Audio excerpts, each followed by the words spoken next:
Welcome back to Future Leadership Program new assignment. I'm so delighted that you have done some stunning work to come to this space and to make this progress so far about your journey to be a leader.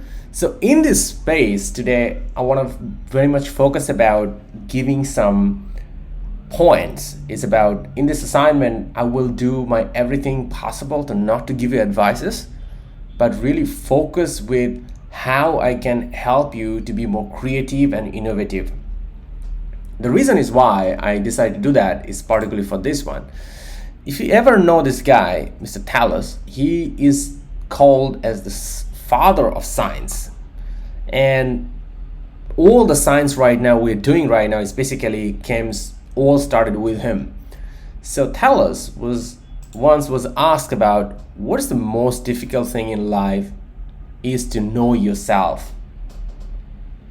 And knowing yourself has always been the most difficult part and for us. And then people ask him, what's the most easiest thing to do? And he said that is giving advices. So this is why I will really focus about not to focus about just giving advices, but help you to find yourself through this, which comes from the Maslow. If you ever heard about the Maslow's pyramid, you can see this one is the top of the pyramid is actually self-actuation. It's about comes with creativity, problem solving, acceptance of fact, and the most bottom level is about breathing, food, water, sleep, sex.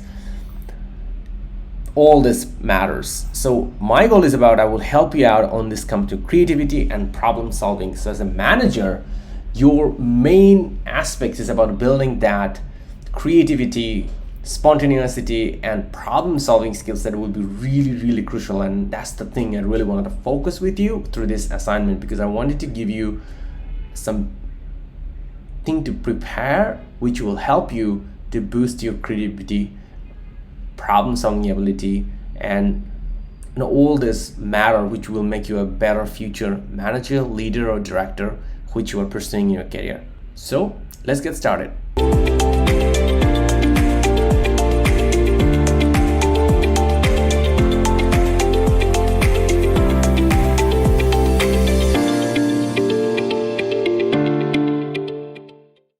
So in the workshop number 4, your assignment is going to actually break it down to 3 aspects.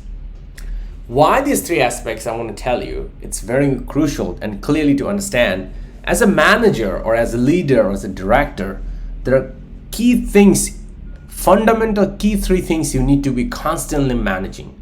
One is about your budget and the people. Basically, you recruit the people internally or externally, and then the risk. So any professional job you do, corporate life you do, is end of the day you need to do these 3 things really well: budgeting, recruitment, and risk mitigation.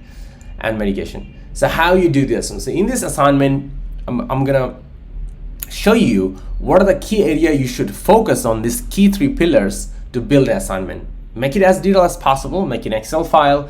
Each of the should be turned into one of the file or slide, the way you want to present, but make it as detailed as possible, because as detailed as possible you will make it, the more better it will help you to be more creative, and you will be able to see problems and you will be able to solve those problems by using creativity.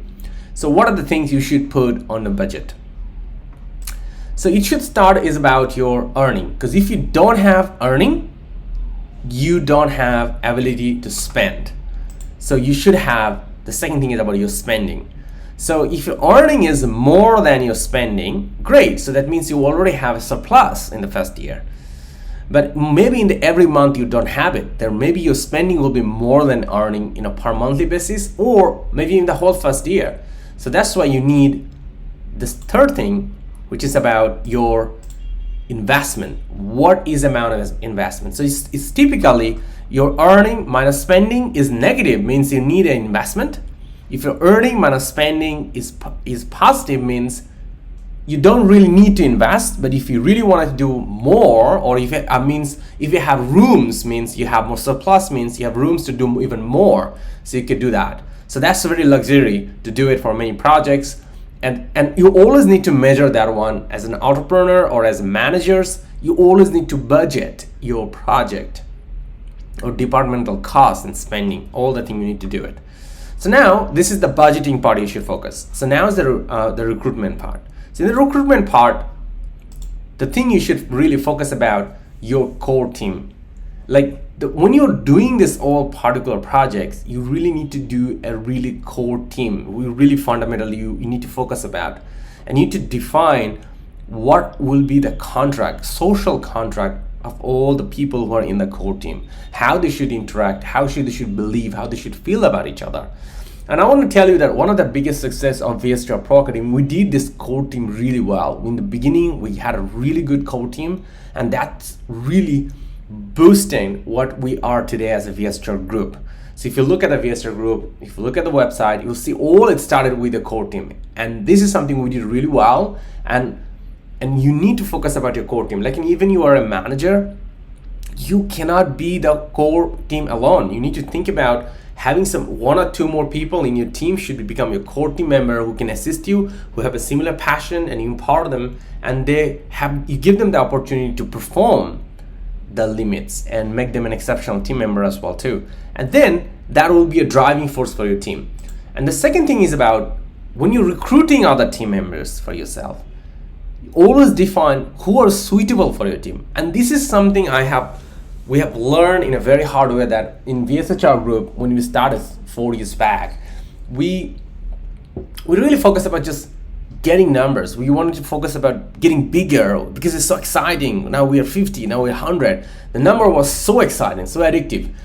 And we did not really define that time is about who was suitable and who are skillful, we just take them in, who has a passion, we just take them in. But we didn't really think about who are really suitable for the organization. And that was a mistake. And we had to learn in a very hard way to figure out that it's not only about the number, but really define and recruit who are suitable. So this is the thing I'm gonna share with you, that whenever we're doing recruitment, always define who are suitable for your team, what the key characteristic you really need inside those people, and what you really want them to deliver.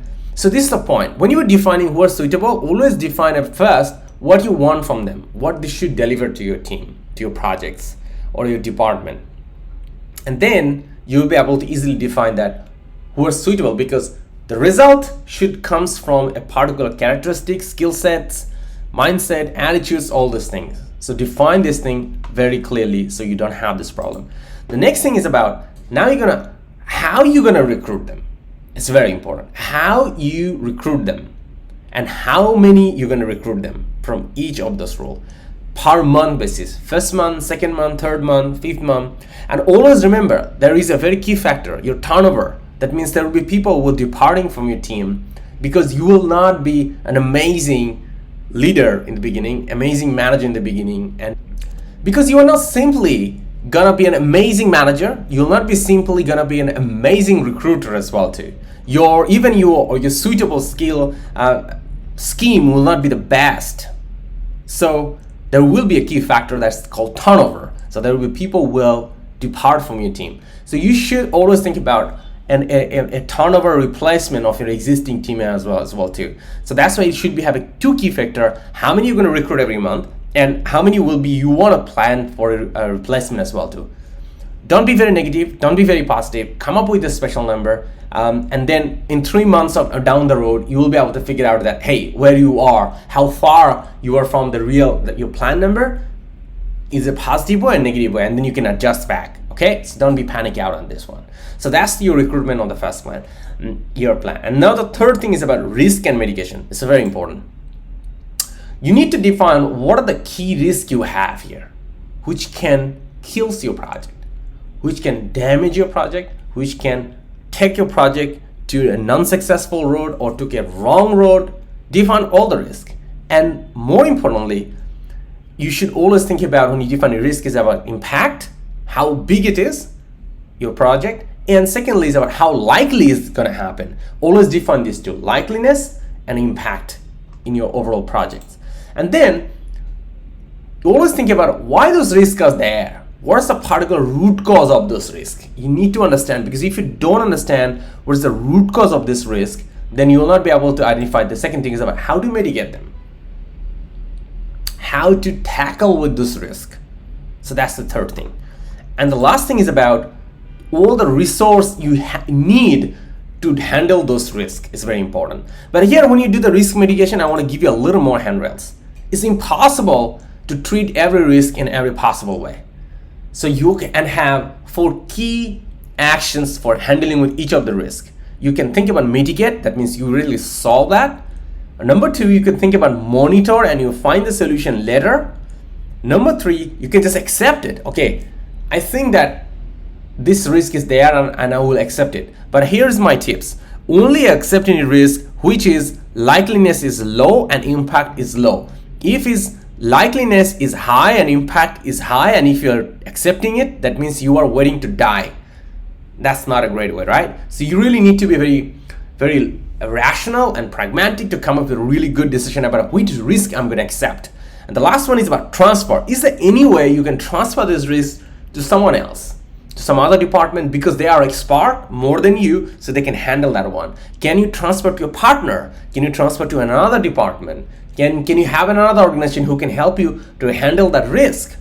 So this is the thing you need to push forward and help you to tackle your risk forward too. So this is something is really crucial. That's why you need to think about it, to find the solutions and solve those particular risks. So here's the assignment. So in bottom line, your mission of this assignment is to build up this budget plan, your recruitment plan, and risk mitigation for your project for the first year. Make it as detailed as possible, become as creative as possible, become as person who can solve more problems, because that's exactly why I'm creating this assignment, because I wanted to inspire you to go to this magical top pyramid where I want to boost your creativity, I want to boost your problem solving, because that's called self-actuation, and I want you to a better version of yourself so you can be a great manager, senior manager, director, leader, to take your organization and your personal career journey forward,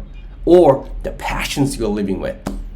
And here you go, you got what you need. Go ahead and prepare your assignment, and I'm looking forward to see your assignment, and I will help you by giving you feedback, help you to get more thinking, giving you more critical thoughts, suggestions on the work in the next workshop. I'll see you there. All the best.